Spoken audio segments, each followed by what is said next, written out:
بودي أن أنقل صورة. المواطنين الآن في الحويجة وفي الشرقاط وفي الموصل في صحوة حقيقية،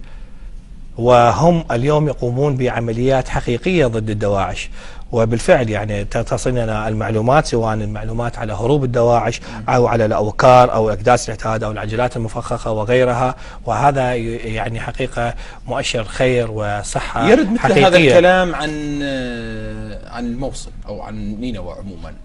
ما مدى صحة يرد مثل هذا الكلام أن هنالك حركات رافضة أو تجمعات حتى تقوم بعمليات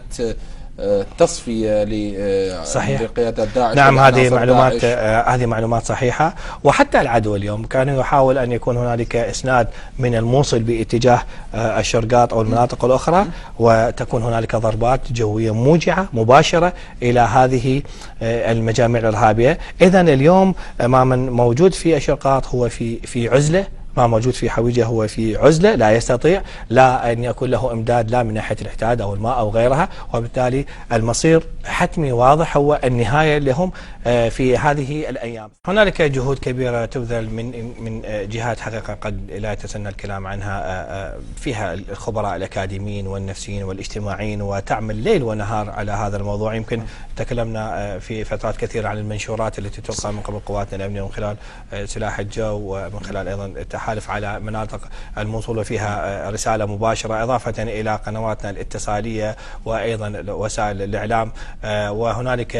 فيدباك واضح ورجع صدى واضح بالاستجابة والرضا على ما تقوم به القوات الأمنية من خلال أهالينا الموجودين الحقيقة الذين أسرى داعش نعم في الموصل، وما تشهده اليوم الكثير من أحياء الموصل من عمليات ضد داعش